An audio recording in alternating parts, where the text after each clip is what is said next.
I always thought that marriage would be the beginning of a new, happy and peaceful chapter in my life. I never imagined that happiness would come with an unseen, yet brutal battle. A battle I never expected to fight. A battle against my own mother-in-law. I'm Emma, 30 years old, living in Seattle, married to Daniel for the past 2 years. We have a stable life. A small but cozy apartment, jobs that allow us to be independent. And most importantly, we love each other. Daniel is a wonderful husband, always making sure I feel loved and cherished. But there was one thing he couldn't control. His mother. Linda. From the very first time we met, I felt an undeniable distance. She didn't need to say it outright. Her eyes and demeanor were enough to tell me that I was not the woman she wanted for her son. That night at dinner, as I stepped into their home, I felt like an uninvited guest. Out of place, unwelcome, and judged. Linda looked at me as if she were searching for a flaw, a reason to dismiss me from Daniel's life. And then, the name Rachel came up. Daniel, do you remember Rachel? She used to make the most amazing lasagnas, didn't she? Linda smiled, her tone seemingly casual, yet dripping with intention. Daniel hesitated for a second before forcing a tight-lipped smile and nodding. Meanwhile, I sat there, still holding my fork and knife, unsure of what to do next. Rachel? The perfect ex-girlfriend in my mother-in-law's eyes. The one who, according to Linda, was gentle, graceful, talented and, most importantly, a perfect fit for this family. I could see the discomfort in Daniel's expression, but he didn't want to start an argument with his mother. I took a deep breath, forcing a smile. Rachel must be a great cook. Linda turned to me, her lips curling into a slow smile, but there was no warmth in it. Oh, she was. She was great at many things, Emma. I understood then. This wasn't just a casual remark. It was a reminder that I was not Rachel, that I would never measure up to the ideal woman she had envisioned for her son. From that moment on, I knew that marrying Daniel meant more than just building a life with him. It meant fighting for my place in it. And the scariest part? I had no idea how far Linda would go to push me out. At first, I thought I could endure Linda's coldness. That if I was patient enough, she would eventually accept me. I was wrong. Very wrong. Because Linda didn't just dislike me, she wanted me gone. I have severe food allergies, something that has never been a secret. I grew up experiencing life-threatening reactions from even the smallest traces of peanuts or soy. A single mistake could send me straight to the emergency room. And Linda knew that. The first time, I wanted to believe it was an accident. One Sunday evening, Daniel and I went over to Linda's for dinner. I still remember the aroma that filled the kitchen.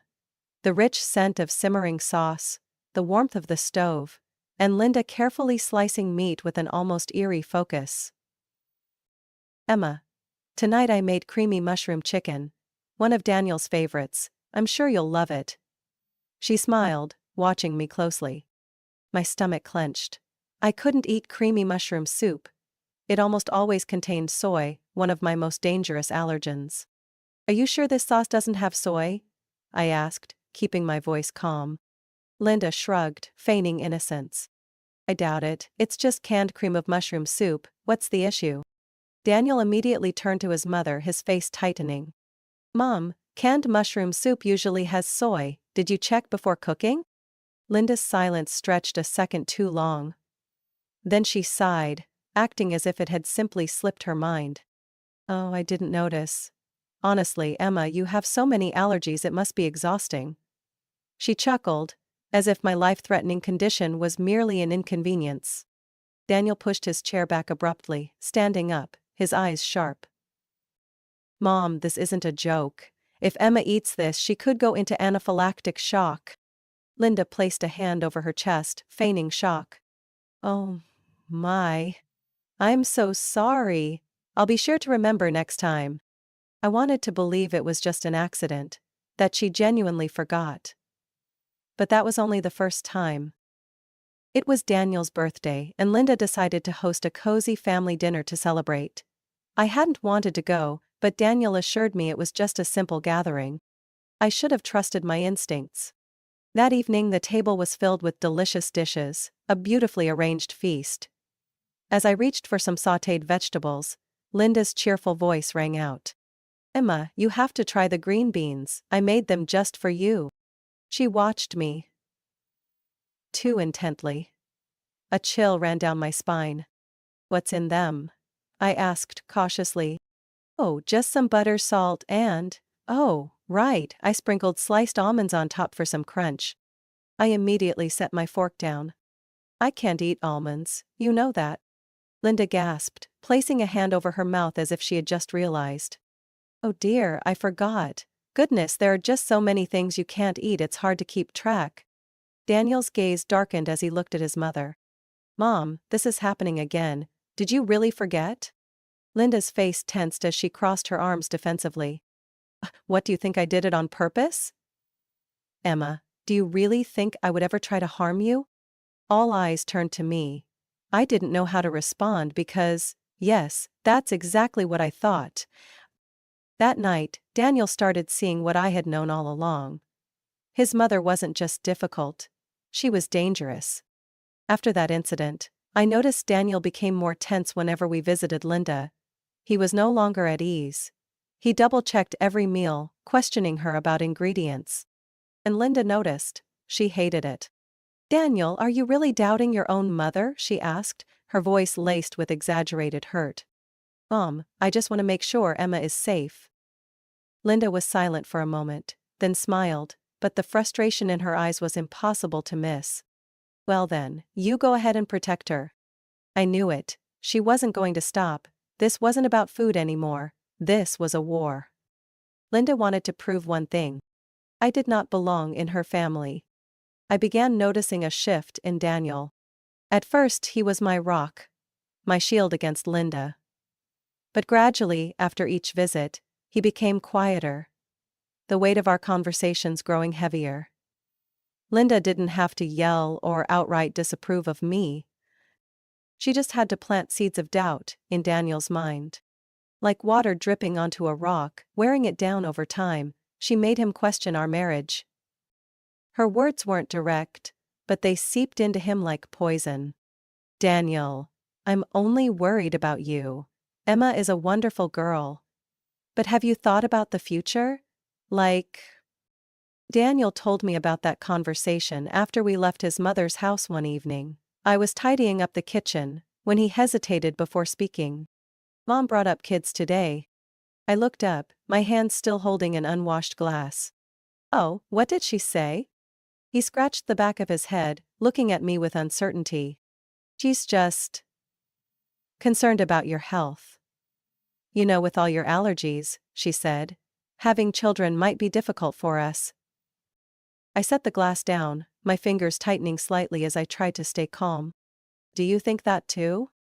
Daniel was silent. I could see the conflict in his eyes. I knew he loved me, but Linda's words had taken root in his mind, making him question things he had never doubted before. "I just think, is it too risky? I mean, if you get pregnant, you'll have to be extremely careful with your diet, with medications. Mom is just worried that you could be in danger, or that the baby might inherit these allergies." I took a deep breath. "Daniel, we talked about this before we got married. We knew there would be challenges, but it's not impossible. Plenty of people with food allergies have perfectly healthy children." He looked at me, something like hesitation flickering in his eyes.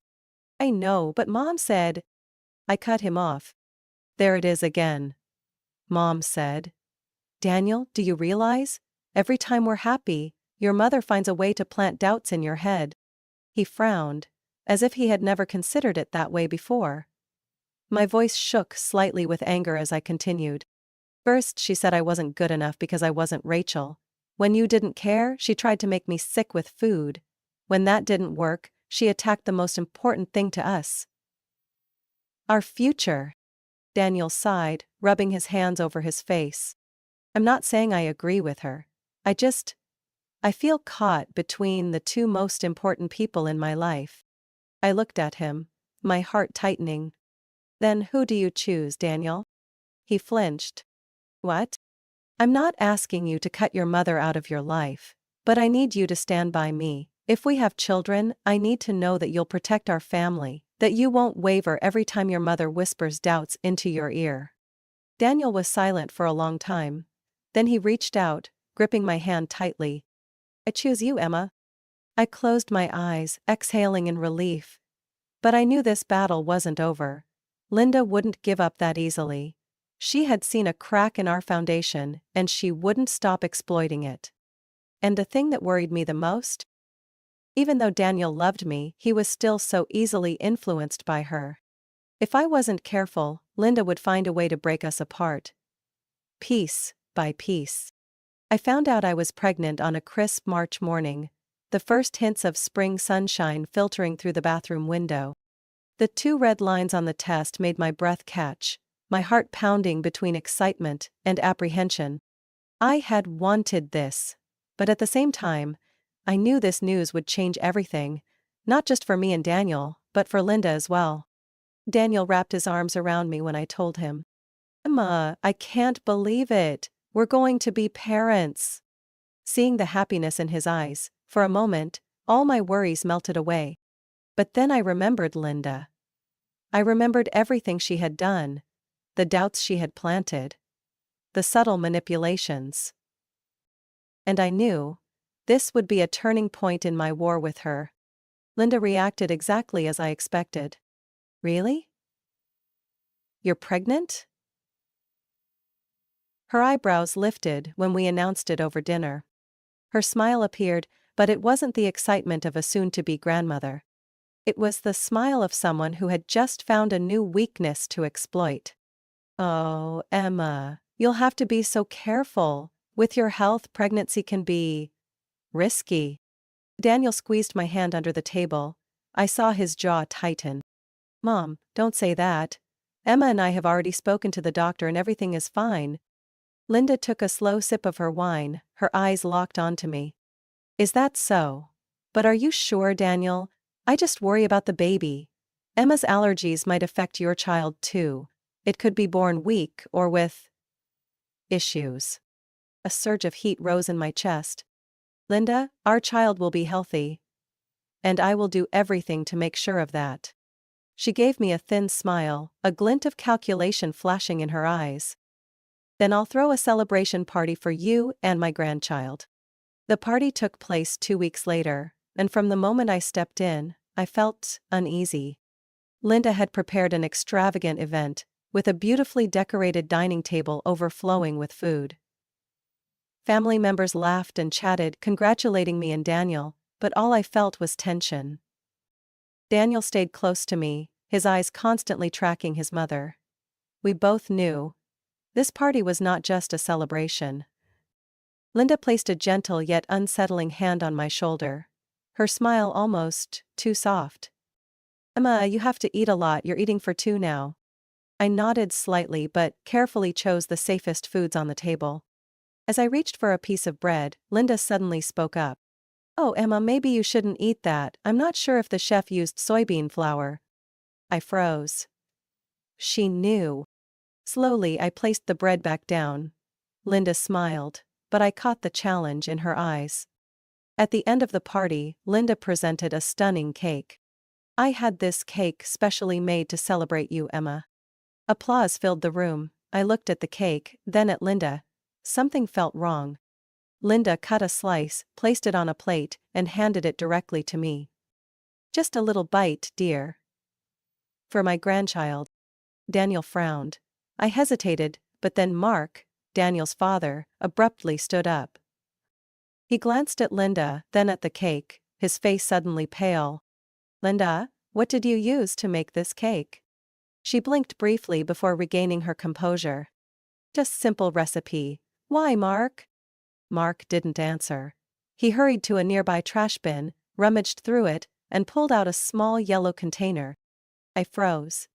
It was a bottle of peanut oil. Mark turned to Linda, his eyes burning with fury. Did you use peanut oil in this cake? Silence fell over the room. Linda blinked once, then forced an innocent smile. "Oh, maybe the chef used it and I didn't realize." Daniel snatched the plate from my hands and slammed it onto the table. "You knew? You knew from the beginning?" Linda was silent for a long moment. Then she lifted her head. No longer pretending. "So what?" Her voice was eerily calm. "None, I'm only doing what's best for you. Emma is a burden. She's weak, sickly, and now she's carrying a child who could end up just like her. Do you really want to deal with that for the rest of your life?" Daniel stared at his mother as if he no longer recognized her. "You almost killed Emma. Just because you don't think she deserves to be with me?" Linda didn't reply. She simply stood there, her eyes cold and emotionless. Mark turned away, his voice heavy with disbelief. "I can't believe this. You're not the woman I married, Linda." The room was filled with shocked whispers. But I couldn't hear anything anymore. I felt Daniel trembling beside me. I knew that from this moment on, everything had changed. Linda had crossed a line she could never return from. The air in the party became suffocating after the truth was exposed. Conversations turned into hushed murmurs, and the weight of what had just happened pressed down on the entire room. But for me, nothing else mattered. I just stared at Linda, the woman who had nearly killed me and my unborn child, without an ounce of regret in her eyes. Daniel stood beside me, his entire body tense with rage. "You're not my mother anymore," he said bitterly. "From this moment on, you have no place in my life." Linda didn't flinch. Instead, she let out a cold, amused chuckle. "You think you can walk away from your own mother just because of a weak woman?" Mark stood up, pushing his chair back. He had remained silent for too long, but now his voice was firm and ice-cold. "I won't stand by and watch you destroy this family any longer, Linda. This has gone too far." Linda turned to her husband, a glint of defiance in her eyes. "And what will you do, divorce me?" Mark looked at her for a long moment before nodding. "Yes. I can't stay married to someone who would harm her own daughter-in-law and grandchild, out of pure hatred." For the first time, Linda faltered.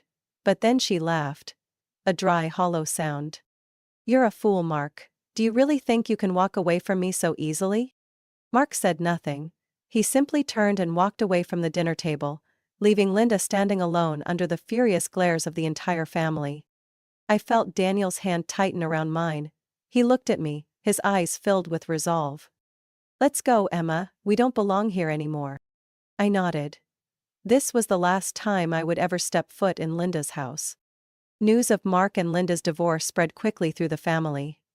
No one sided with Linda. The ones who had once defended her, who had remained silent in the past, could no longer justify what she had done. Linda lost everything. Mark moved out of the house they had shared for 30 years. Daniel and I cut ties with her completely. Then, the messages started. At first, they were full of excuses. Then, anger. And finally, desperation.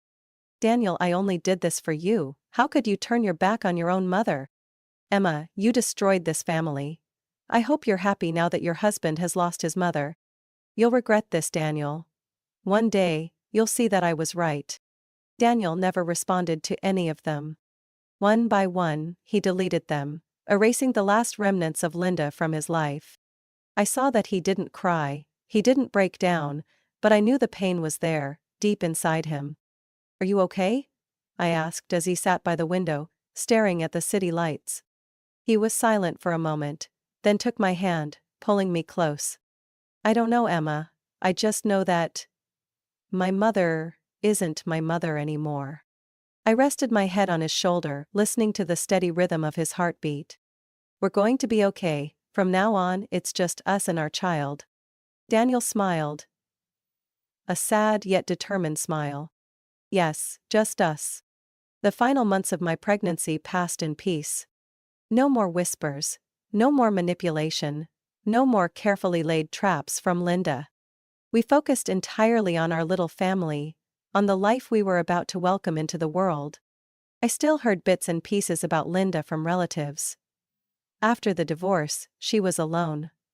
No one wanted to be associated with her anymore. I didn't hate her. but I didn't pity her either. She had pushed herself out of our lives and now, she had to live with the consequences of her own actions.